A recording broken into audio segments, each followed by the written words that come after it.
everyone. I'm Shanda Gallego in for Donna Bush with your CIG TV television news brief on this Thursday, July 13th. The Royal Cayman Islands Police Service is offering their best advice for crime prevention to the community amidst the current spike in criminal offenses. Superintendent Brad E-Bikes met with CIG TV to share some tips for personal safety and how the public can assist the police in crime management. Okay, so since the beginning of the year, our islands have seen an uptick or increase in armed robberies against small commercial premises and persons. So far, the RCIPS have made 12 arrests. 4 persons have been formally charged and remanded in custody relative to these armed robberies. In addition to that, we also have files that have now been submitted to the Office of the DPP for charging decisions. So hopefully we will have additional charges coming in the near future. The general public can protect themselves in a wide range of areas. CCTV, working good quality CCTV is important to us. Having a plan and discuss with staff in the event that they are subject to a robbery or a similar incident. Discuss that plan with their staff. We've seen a recent incident where a robbery was foiled by simply that the staff and the manager had a plan in place, and when the culprits tried to commit the robbery, they were foiled because their plan was effective. In addition to that, we want to make sure that they take the necessary action to put proper lighting in place around their premises, and for their staff just to be vigilant. We see that small businesses have implemented magnetic doors to let in their staff.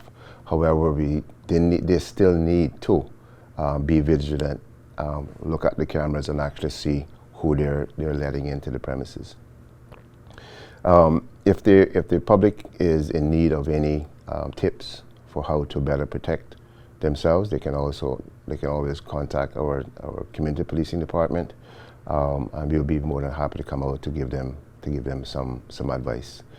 We encourage the public to be very, very vigilant in these recent times, and submit any information to us either through Crime Stoppers or through our tip line on rcips.ky.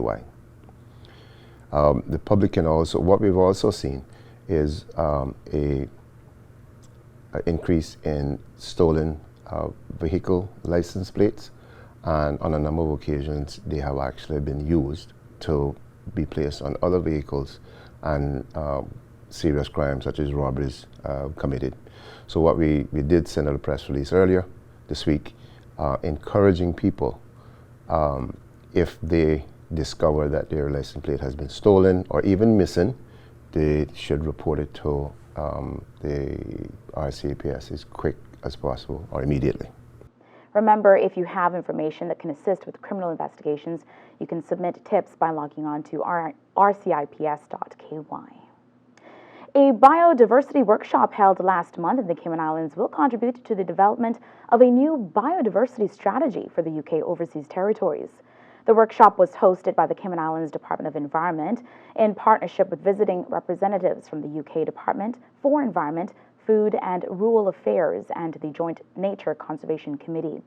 Now, the workshop included representatives from a variety of Cayman's public, private, and non-profit conservation organizations, and ranged in expertise from marine and terrestrial biology, environmental management, and conservation sciences to community advocacy and environmental education.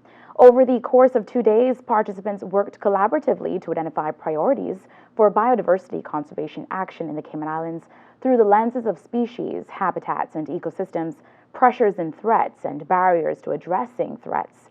For more information on this and other work from the Department of Environment, check out doe.ky. Now for tonight's weather, we can expect to see partly cloudy skies with a 40% chance of late night showers and thunder. with showers becoming locally heavy at times. Temperatures will fall to the upper 70s. Winds will be east to northeast, 10 to 15 knots. This evening varying to the east to southeast, 10 to 15 knots tonight. From late tonight, seas will be slight to moderate with wave heights of 2 to 4 feet. You can check out the Cayman Islands Weather Service's website and Facebook page to learn more about what is happening weather-wise locally. And this brings us to the end of today's news brief right here on CIG TV television. I'm Shana Gallego in for Donna Bush. Have a great night, everyone.